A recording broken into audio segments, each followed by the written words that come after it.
Hello friends, welcome to SSC crackers. तो हम लोग एसएससी एमटीएस के लिए जो ये सीरीज स्टार्ट किए हैं अंतिम पड़ाव। तो आज हम लोग टॉपिक नंबर 5 में पढ़ने वाले हैं प्रमुख मंदिर। तो जितने भी इम्पोर्टेंट फेमस टेम्पल्स हैं उनसे रिलेटेड हम लोग यहाँ पर क्वेश्चन करेंगे। उनसे रिलेटेड जो संस्थापक हैं, स्थापत्य शैली है, इन सबको भी इसी वीडियो में कवर करेंगे। तो ये जो टॉप 50 एमसीक्यू है इसको याद ही कर लेंगे आप लोग, क्योंकि यहाँ से डायरेक्ट क्वेश्चन आपके एग्जाम में बनने वाला है। ओके, तो चलिए स्टार्ट करते हैं फर्स्ट क्वेश्चन से। पहला क्वेश्चन है, एलोरा का भव्य कैलाश मंदिर किस राष्ट्रकूट राजा के शासनकाल में बनवाया गया था? तो वो कौन से राष्ट्रकूट राजा थे जिनके शासनकाल में एलोरा का भव्य कैलाश मंदिर बनवाया गया था? तो आप कहेंगे कृष्ण प्रथम is the right answer. Krishna प्रथम ही होगा यहाँ पर करेक्ट आंसर। अब देखिए, इस मंदिर से रिलेटेड जो इंपॉर्टेंट फैक्ट्स है उसको भी आप देखेंगे, क्योंकि यहाँ से डायरेक्ट क्वेश्चन आपके एग्जाम में बनता है।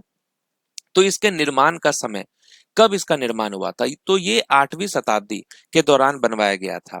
यह दुनिया का सबसे बड़ा मोनोलिथिक ढांचा है, जिसका अर्थ है कि एक ही विशाल चट्टान को ऊपर से नीचे की ओर काट कर बनवाया गया था। तो ये एक ऐसा टेम्पल है जैसे एक इतना बड़ा कोई चट्टान था और एक ही चट्टान को जो है काट कर उसको जो है शेप दिया गया और इस मंदिर का निर्माण कर दिया गया। तो इसीलिए ये दुनिया का सबसे बड़ा मोनोलिथिक ढांचा है। इसका स्थान कहाँ है? तो यह महाराष्ट्र के औरंगाबाद, जिसका नाम अब चेंज हो चुका है, संभाजी नगर हो गया है, तो इस जिले में एलोरा की गुफाओं में स्थित है। और गुफा संख्या अगर आपसे पूछे तो 16 होगा करेक्ट आंसर। शैली क्या है? तो यह द्रविड़ वास्तुकला शैली का एक उत्कृष्ट उदाहरण है और भगवान शिव को समर्पित है। तो किस भगवान को समर्पित है? तो शिव भगवान को समर्पित है। Next, Mahabalipuram emerged as an important center of temple architecture under which of the following kingdoms of South India? तो महाबलीपुरम दक्षिण भारत के निम्नलिखित में से किस राज्य के तहत मंदिर वास्तुकला का एक महत्वपूर्ण केंद्र बनकर उभरा? तो आप कहेंगे पल्लव। पल्लव होगा यहाँ पर करेक्ट आंसर। अब देखिए, इस टेम्पल से भी रिलेटेड जो इंपॉर्टेंट फैक्ट्स है उसको देखते हैं कि इसके संस्थापक कौन है। तो आप याद रखेंगे, इसके संस्थापक का नाम है नरसिंह वर्मन प्रथम। तो यह पल्लव राजा थे। वास्तुकला शैली की बात करें तो यहाँ आपको पल्लव कला के बेहतरीन नमूने देखने को मिलते हैं, जिनमें शामिल हैं रथ मंदिर, एक ही पत्थर को काटकर बनाए गए मोनोलिथिक मंदिर जैसे पंच पांडव रथ। तो यहाँ भी उसी तरीके से बनाया गया है कि एक ही कोई चट्टान है और उसको काटकर ये बनाया गया है। यूनेस्को हेरिटेज लिस्ट में ये शामिल भी है ये टेम्पल। नेक्स्ट है कि in which year was the temple entry movement started by Bhimrao Ambedkar? Bhimrao Ambedkar द्वारा मंदिर प्रवेश आंदोलन किस वर्ष प्रारंभ किया गया था? कब यह प्रारंभ हुआ था? तो 1927 में प्रारंभ हुआ था। भीमराव अंबेडकर, जिन्होंने 1927 में मंदिर प्रवेश आंदोलन शुरू किया, जिसका उद्देश्य क्या था? तो दलितों को मंदिरों में प्रवेश दिलाना था। पहले दलित लोगों को मंदिर में प्रवेश नहीं दिया जाता था, तो प्रवेश दिलाना ही इस पर्पज से इन्होंने ये आंदोलन शुरू किया था 1927 में। तो एग्जाम में क्वेश्चन भी पूछा गया था कि टेम्पल एंट्री मूवमेंट जो है कब स्टार्ट हुआ है? 1927। और किसने किया था? तो भीमराव अंबेडकर ने। नेक्स्ट, राष्ट्रकूटों द्वारा निर्मित कैलाश मंदिर कहाँ स्थित है? Where is the Kailash temple built by Rashtrakuta located? कहाँ पर है ये? तो ये एलोरा में है। कैलाश मंदिर एलोरा महाराष्ट्र में स्थित है और यह यूनेस्को विश्व धरोहर स्थल है। Brihadeshwara temple of Tanjore was built by which of the following Chola empires? Thanjavur का जो बृहदेश्वर मंदिर है वो किस चोल शासक द्वारा बनवाया गया था? तो ये कौन है? तो आप कहेंगे राज राजा चोल। राज राजा चोल जो है इनके द्वारा बनवाया गया है बृहदेश्वर मंदिर। तंजावुर का निर्माण जो है राज राज चोल प्रथम ने 1010 ईस्वी में करवाया था और यह द्रविड़ स्थापत्य शैली का उत्कृष्ट उदाहरण है और यह मंदिर भगवान शिव को समर्पित है। अगर पूछे किस भगवान को समर्पित है तो भगवान शिव को समर्पित है। ये किस शैली में है? तो द्रविड़ स्थापत्य शैली में है ये। The sun temple at Konark was built under the rule of which dynasty? Konark का सूर्य मंदिर जो है ये किस वंश के शासनकाल में बनवाया गया था? Right answer eastern Ganga dynasty हो जाएगा। पूर्वी गंगा वंश के दौरान यह बनवाया गया था। कोणार्क के सूर्य मंदिर का निर्माण जो है वो 13वीं शताब्दी में पूर्वी गंगा वंश के राजा नरसिंह देव प्रथम द्वारा करवाया गया था और यह मंदिर ओडिशा के पुरी के पास स्थित है और इसे यूनेस्को विश्व धरोहर स्थल में शामिल किया गया है और इसे जो है ब्लैक पगोडा भी कहा जाता है। तो एक क्वेश्चन एग्जाम में पूछा भी गया था, शायद आप लोगों को याद भी होगा कि ब्लैक पगोडा हम किसे कहते हैं, तो इसी को कहते हैं sun temple at Konark. The famous Jain temple of Dilwara built by Solanki rulers is located at which place? Solanki शासकों द्वारा निर्मित प्रसिद्ध दिलवारा जैन मंदिर कहाँ स्थित है? ये कहाँ है? माउंट आबू में है। दिलवारा जैन मंदिर माउंट आबू में स्थित है। माउंट आबू राजस्थान में स्थित है, जो संगमरमर की नक्काशी के लिए प्रसिद्ध है। महाबलीपुरम का शोर मंदिर किस राजा नरसिंहवर्मन द्वितीय के शासनकाल में बनवाया गया था? The shore temple at Mahabalipuram was built during the region of dash king Narasimhavarman second. तो आप कहेंगे पल्लव। ठीक है, पल्लव डायनेस्टी के ये राजा थे। तो शोर मंदिर का निर्माण जो है पल्लव राजा नरसिंहवर्मन द्वितीय, जिनको राज सिंह भी कहा जाता है, उनके समय हुआ था। कृष्ण प्रथम द्वारा निर्मित शिव का शैलकृत मंदिर कहाँ पाया जाता है? The rock cut temple of Shiva built by Krishna first is found at which place? कहाँ पे ये पाया जाता है? तो आप कहेंगे एलोरा में। कृष्ण प्रथम द्वारा निर्मित शैलकृत शिव मंदिर एलोरा में स्थित है। नेक्स्ट है the architectural marvel temples of Gangaikonda Cholapuram were built by which king? Gangaikonda Cholapuram में स्थापत्य चमत्कार मंदिर किस राजा द्वारा बनवाया गया था? किस राजा द्वारा बनवाया गया था? तो किंग राजेंद्र के द्वारा बनवाया गया था। तो याद रखेंगे, राजा राजेंद्र चोल प्रथम द्वारा बनवाए गए थे। उन्होंने 1023 ईस्वी में गंगा के मैदानों की अपनी विजय की स्मृति में इस शहर और मंदिर का निर्माण करवाया और इसे अपनी नई राजधानी बनाया था। तो 1023 ईस्वी में जो है गंगा के मैदानों की अपनी विजय की स्मृति में इस शहर का और इस मंदिर का निर्माण करवाया था। नेक्स्ट है द्रविड़ शैली के मंदिर स्थापत्य में अंडाकार आकृतियों को किस नाम से जाना जाता है? The elliptical shape of in temples architecture is in Dravidian style are known by which terms? Dravida शैली के मंदिर स्थापत्य में अंडाकार आकृतियों को किस नाम से जाना जाता है? तो आप क्या कहेंगे? गज पृष्ठ के नाम से जाना जाता है। याद रखना है, इंपॉर्टेंट है, गज पृष्ठ। अब इस शब्द का मतलब क्या होता है? तो इस शब्द का जो शाब्दिक अर्थ है उसका मतलब होता है हाथी की पीठ। ठीक है, हाथी की पीठ। वास्तुकला में यह एक ऐसी संरचना को दर्शाता है जो पीछे की ओर गोल या अंडाकार होती है। इसे अक्सर अपसिडल आकार भी कहा जाता है, जैसे कि महाबलीपुरम का नकुल सहदेव रथ गजपृष्ठ आकार का एक बेहतरीन उदाहरण है। तो अगर आपसे पूछे कि गजपृष्ठ आकार का कौन सा एक बेस्ट एग्जाम्पल है, तो आप कहेंगे महाबलीपुरम का नकुल सहदेव रथ। नेक्स्ट है नगर शैली की वल्लभी प्रकार के मंदिर सामान्यतः किस आकार के होते हैं, जिनकी छत मेहराबादर होती है? तो ये क्या हो जाएगा, किस शेप का होता है? रेक्टेंगुलर अपसिडल होता है। ओके, वल्लभी प्रकार के जो मंदिर होते हैं वो रेक्टेंगुलर होते हैं, अपसिडल होते हैं, जिनकी छत जो है वो मेहराबादर होती है।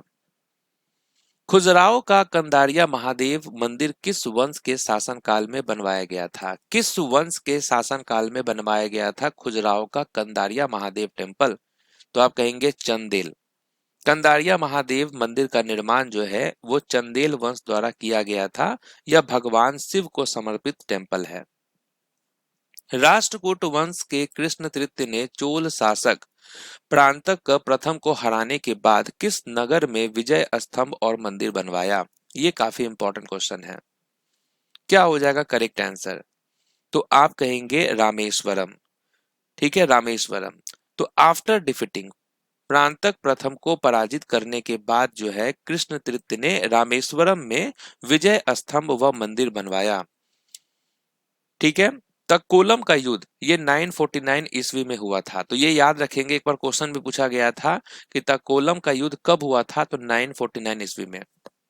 तो इसमें क्या हुआ था कि राष्ट्रकूट के जो राजा थे कृष्ण तृतीय ने, उन्होंने पश्चिमी गंगा की सहायता से चोल शासक प्रांतक प्रथम को तक्कोलम में भीषण युद्ध में पराजित किया था और उसी के बाद इसका निर्माण किया था।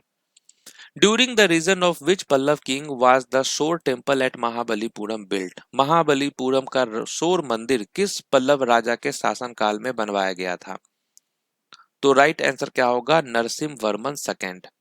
शोर मंदिर का निर्माण जो है पल्लव राजा नरसिंह वर्मन द्वितीय के समय हुआ था। महाराष्ट्र के नासिक में स्थित त्र्यंबकेश्वर मंदिर का निर्माण किसने कराया था? त्र्यंबकेश्वर मंदिर का निर्माण किसने कराया था? तो आप कहेंगे बालाजी बाजीराव ने कराया था। त्र्यंबकेश्वर मंदिर का निर्माण जो है पेशवा बालाजी बाजीराव ने 18वीं शताब्दी में कराया था। और ये जो मंदिर है ये भगवान शिव के 12 ज्योतिर्लिंग में से एक है जो काले पत्थरों से निर्मित है। मोडेरा का सूर्य मंदिर निम्नलिखित में से किस शासक द्वारा बनवाया गया था? मोडेरा का जो सूर्य मंदिर है वो किस शासक द्वारा बनवाया गया था? तो आप कहेंगे राजा भीमदेव फर्स्ट के दौरान बनाया गया था। ओके, ये भी इंपॉर्टेंट है। मोडेरा का सूर्य मंदिर सोलंकी शासक राजा भीमदेव प्रथम द्वारा बनवाया गया था। ये मंदिर गुजरात के मोडेरा गांव में पुष्पावती नदी के किनारे स्थित है और सूर्य देव को समर्पित है।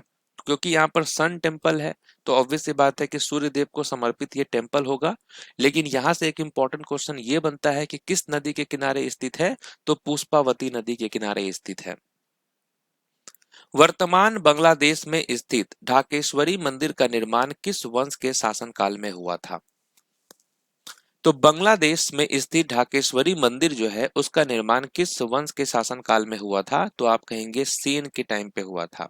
ओके, ढाकेश्वरी मंदिर का निर्माण सेन वंश के शासनकाल में हुआ था। 12वीं शताब्दी में राजा बल्लाल सेन द्वारा इस प्रसिद्ध मंदिर का निर्माण करवाया गया था। यह मंदिर देवी दुर्गा को समर्पित है। ये भी इंपॉर्टेंट है कि किस देवी को समर्पित है? तो दुर्गा देवी को समर्पित है जिन्हें ढाका की देवी माना जाता है और यह बांग्लादेश का राष्ट्रीय मंदिर भी है। तो बांग्लादेश का राष्ट्रीय मंदिर है ये। महाबोधि मंदिर का निर्माण अशोक द्वारा पूरी तरह किसने किससे करवाया गया था? Mahabodhi temple was built entirely from dash by Ashok. तो ईंटों से करवाया गया था, ब्रिक्स से करवाया गया था। अशोक ने महाबोधि मंदिर का निर्माण पूरी तरह ईंटों से करवाया था। नेक्स्ट, महाबलेश्वर के प्राचीन महादेव मंदिर में गाय की मूर्ति के मुख से निकलने वाली धारा किस नदी बेसिन का स्रोत है? तो गाय है, उसके मुख से जो है पानी निकल रहा है, तो वो जो है किस नदी बेसिन का स्रोत है? तो आप कहेंगे कृष्णा नदी। यह धारा जो है कृष्णा नदी बेसिन के स्रोत का प्रतीक है। प्राचीन चिदम्बरम मंदिर की मूर्तियों से प्रेरित नृत्य शैली कौन सी है? Which dance form is inspired by the sculptures of the ancient Chidambaram temple? ये कौन सा है? तो आप कहेंगे भारतनाट्यम, है ना। चिदम्बरम मंदिर की मुख्य नृत्य मुद्राओं से भारतनाट्यम प्रेरित है। अंबुबाची मेला असम के किस मंदिर परिसर में आयोजित किया जाता है? अंबुबाची मेला जो है वो असम के किस मंदिर परिसर में आयोजित किया जाता है? तो कामाख्या टेम्पल होगा राइट आंसर। हर साल ये होता है। अंबुबाची मेला जो है प्रतिवर्ष कामाख्या मंदिर गुवाहाटी में है, उसी में आयोजित किया जाता है। मकर संक्रांति के अवसर पर सबरीमाला मंदिर में कौन सा त्योहार मनाया जाता है? मकर संक्रांति के अवसर पर सबरीमाला मंदिर में कौन सा त्योहार मनाया जाता है? तो आप कहेंगे मकर विलकू। इसका ये किया जाता है, ये त्योहार मनाया जाता है। तो मकर वेलकु जो पर्व जो है ये मकर संक्रांति के समय सबरीमाला मंदिर में भगवान अयप्पा से जुड़ा होता है। ओके, त्रिशूर पूरम भारत के किस राज्य में मनाया जाने वाला प्रसिद्ध मंदिर उत्सव है? त्रिशूर पूरम ये कहाँ का है? तो आप कहेंगे केरल का है। त्रिशूर पूरम केरल में मनाया जाता है जो हाथियों और आतिशबाजी के लिए प्रसिद्ध है। नेक्स्ट क्वेश्चन है Bahu Mela in dash is the major festival held at the Kali temple in the Bahu fort twice a year. Bahu किला स्थित काली मंदिर में वर्ष में 2 बार आयोजित होने वाला बाहु मेला किस स्थान पर होता है? तो ये याद रखेंगे जम्मू में होता है। बाहु मेला जम्मू के बाहु किले में स्थित काली मंदिर में वर्ष में 2 बार आयोजित होता है। पुरी के जगन्नाथ मंदिर में किन 3 देवताओं की मूर्तियां स्थापित है? इंपॉर्टेंट है ये। पुरी के जगन्नाथ मंदिर में किन 3 देवताओं की मूर्तियां स्थापित हैं? तो आप कहेंगे जगन्नाथ भगवान की है, बलभद्र की है और सुभद्र की है। The Dravidian style of temple architecture is mainly seen in which part of India? Dravid शैली का मंदिर स्थापत्य भारत के किस भाग में प्रमुख रूप से पाया जाता है? तो आप कहेंगे दक्षिण भारत में। साउथ इंडिया से रिलेटेड है ये style. The part of a temple wherein the main deity of temple is housed in known as the dash. मंदिर का वह भाग जहां मुख्य देवता की प्रतिमा स्थापित होती है उसे क्या कहा जाता है? उसे हम क्या कहते हैं? गर्भगृह कहते हैं। गर्भगृह जो है ये मंदिर का सबसे अंदरूनी भाग होता है जहां मुख्य देवता की मूर्ति स्थापित रहती है। नेक्स्ट है द्रविड़ स्थापत्य शैली का उत्कृष्ट उदाहरण बृहदेश्वर मंदिर कहाँ स्थित है? बृहदेश्वर मंदिर जो है ये कहाँ पे स्थित है? तो तंजावुर में स्थित है। बृहदेश्वर मंदिर तंजावुर तमिलनाडु में स्थित है। द्रविड़ शैली के मंदिरों के प्रवेश द्वार को क्या कहा जाता है? जो इंट्रेंस गेट होता है उसे हम क्या कहते हैं? गोपुरम कहते हैं, है ना। गोपुरम बहुत बड़ा होता है, ठीक है। तो द्रविड़ शैली के मंदिरों में भव्य प्रवेश द्वार को गोपुरम कहा जाता है। Which of the following is the style of temple architectural widely favored in northern India? तो उत्तर भारत में प्रमुख रूप से किस शैली का मंदिर स्थापत्य पाया जाता है? तो आप कहेंगे नागर स्टाइल का पाया जाता है। तो नॉर्थ से रिलेटेड आपका नागर है, साउथ से रिलेटेड आपका द्रविड़ है। The Sun Temple at Konark, the Khajuraho Temple in Madhya Pradesh, and the Ram Temple at Ayodhya are example of which style of temple architecture? तो ये सभी जो मंदिर हैं ये किस स्थापत्य शैली के उदाहरण हैं? तो आप कहेंगे नागर स्टाइल के उदाहरण हैं। ये सभी मंदिर नागर शैली के उदाहरण हैं जो मुख्यतः उत्तर भारत में पाई जाती हैं। नेक्स्ट, मथुरा के पास वृंदावन में बने मंदिरों की स्थापत्य शैली मुगल महलों के समान किस स्थान की है? In Vrindavan near Mathura temples were constructed in architectural style very similar to Mughal places in. तो आप कहेंगे फतेहपुर सीकरी। वृंदावन के मंदिरों की स्थापत्य शैली फतेहपुर सीकरी के मुगल महलों से मिलती जुलती है। Which of the following temples is not an example of नागर style in architecture? निम्नलिखित में से कौन सा मंदिर नागर शैली का उदाहरण नहीं है? वो कौन सा है जो नागर शैली का उदाहरण नहीं है? तो आप कहेंगे कैलाश टेम्पल कांचीपुरम। कांचीपुरम का कैलाश मंदिर द्रविड़ शैली में निर्मित है, नागर शैली में नहीं है। Kailash Nath temple Ellora is built completely in which style of temple architecture? Kailash Nath मंदिर एलोरा किस स्थापत्य शैली में पूर्णतः निर्मित है? तो आप कहेंगे द्रविड़ स्टाइल में। The Ganesh Rath is one of the finest monolithic temple at dash. Ganesh रथ निम्नलिखित में से कहाँ स्थित एक उत्कृष्ट एकासम मोनोलिथिक मंदिर है? तो अब मोनोलिथिक का मतलब समझ गए कि एक ही रॉक से काट कर बनाया गया। तो ये कहाँ है? तो आप कहेंगे महाबलीपुरम। गणेश रथ महाबलीपुरम में स्थित एक प्रसिद्ध एकासम मंदिर है जिसका निर्माण पल्लवों ने करवाया था। नेक्स्ट है the Hindu temple Hinglaj Mata and Kataraj are located in which neighbouring country of India? Hinglaj Mata और कटासराज हिंदू मंदिर भारत के किस पड़ोसी देश में स्थित है? किस पड़ोसी देश में स्थित है? तो ये पाकिस्तान में स्थित है। In the south Indian temple the pyramidal tower is called the dash. दक्षिण भारतीय मंदिरों में पिरामिड नुमा मुख्य टावर को क्या कहा जाता है? तो हम इसे कहते हैं विमान, ठीक है। तो द्रविड़ शैली में गर्भगृह के ऊपर बने पिरामिड नुमा टावर को विमान कहा जाता है। नेक्स्ट है कि in Jain Basti temple of Karnataka over the garbhagriha is raised a dash storied nirandhara vimana. Karnataka के जैन बस्ती मंदिर में गर्भगृह के ऊपर कितनी मंजिला निरांधार विमान निर्मित है? तो आप कहेंगे 5 है। नेक्स्ट है कर्नाटक के एहोल स्थित लार्ड खान मंदिर किस स्थापत्य शैली का उदाहरण है? Lad Khan temple at Aihole in Karnataka ये किसका एग्जाम्पल है? तो आप कहेंगे वेसर का। लार्ड खान मंदिर वेसर शैली का प्रारंभिक उदाहरण है जो नागर और द्रविड़ का मिश्रण है। In Dravidian style of temple the main temple tower is known as. Dravida शैली के मंदिरों में मुख्य मंदिर टावर को क्या कहा जाता है? तो आप कहेंगे विमान कहा जाता है। अब यहाँ पर समझिए आपकी विमान, गोपुरम, मंडप, शिखर के बारे में। तो विमान हम किसे कहते हैं? तो गर्भगृह के ऊपर का मुख्य टावर, गोपुरम मंदिर का विशाल प्रवेश द्वार, मंडप मंदिर में बना स्तंभ युक्त हॉल, और शिखर या द्रविड़ शैली में विमान के शीर्ष पर स्थित मुकुट जैसी संरचना होती है। द टावर बिल्ट ओवर गर्भगृह इन नागर टेम्पल इज कॉल्ड। नागर मंदिरों में गर्भगृह के ऊपर बने टावर को क्या कहा जाता है? तो आप कहेंगे इसे हम शिखर कहते हैं। ठीक है, तो यहां पर होता है आपका गर्भगृह। ठीक है, गर्भगृह कहाँ होता है? यहाँ पर होता है गर्भगृह, इसके ऊपर बना है ये, तो इसको हम कहते हैं शिखर। ये जो आप राउंड देख रहे हैं, ठीक है, ये जो आप सर्कुलर देख रहे हैं, राउंड सर्कुलर, इसे हम कहते हैं अमालक।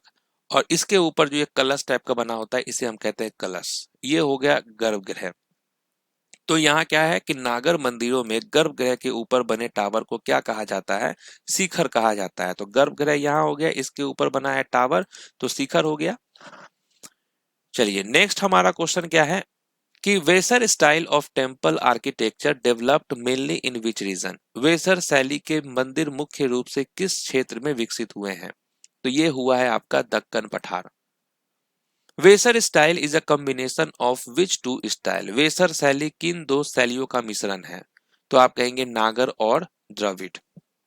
अब जैसे हम लोग इकोनॉमिक्स में पढ़ते हैं ना, मिक्स्ड इकोनॉमी, हमारा इंडियन इकोनॉमी कैसा है? मिक्स्ड इकोनॉमी, मतलब प्राइवेट और पब्लिक का मिश्रण। उसी तरीके से जो ये वेसर स्टाइल है ये नागर और द्रविड़ का मिश्रण है।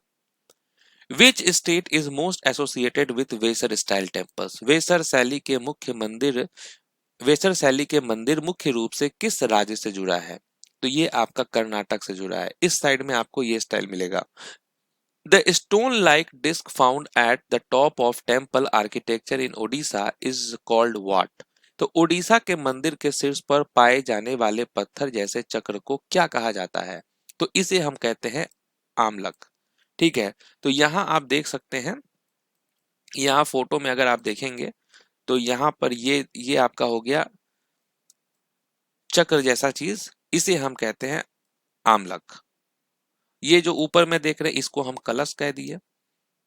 इसी के नीचे गर्भगृह होगा, ये शिखर हो गया। तो ये सब आपका ध्यान रहना चाहिए। नेक्स्ट क्वेश्चन क्या है? नेक्स्ट क्वेश्चन है कि कांचीपुरम स्थित एकाम्बेश्वर मंदिर किस स्थापत्य शैली से संबंधित है? एकाम्बरेश्वर टेम्पल जो है ये किस स्थापत्य शैली से संबंधित है? द्रविड़ से संबंधित है। मदुरै का मीनाक्षी मंदिर किस स्थापत्य शैली के लिए प्रसिद्ध है? मदुरै का मीनाक्षी मंदिर जो है ये द्रविड़ के लिए प्रसिद्ध है, द्रविड़ शैली के लिए। In Odisha style of temple architecture the shikhara is known as. Odisha शैली के मंदिरों में शिखर को क्या कहा जाता है? शिखर को कहते हैं हम लोग देउल। Shri Padmanabha Swamy temple represents a fusion of which architectural style. Shri Padmanabha Swamy मंदिर किन स्थापत्य शैलियों का मिश्रण है? तो ये है आपका केरल स्टाइल और द्रविडियन स्टाइल। चलिए, तो यहाँ पर हमारा फेमस टेम्पल, उसके स्टाइल्स, फाउंडर, इन सब से रिलेटेड जो क्वेश्चंस है वो कंप्लीट होते हैं। तो मुझे लगता है कि ये वीडियो आपका टेम्पल्स वाले टॉपिक का रिवीजन करने के लिए एक तरह का ब्रह्मास्त्र वीडियो है। कैसा लगा आज का क्लास? कमेंट करके बताइएगा, फीडबैक भी दीजिएगा। मिलते हैं नेक्स्ट वीडियो में, तब तक के लिए ऑल द बेस्ट।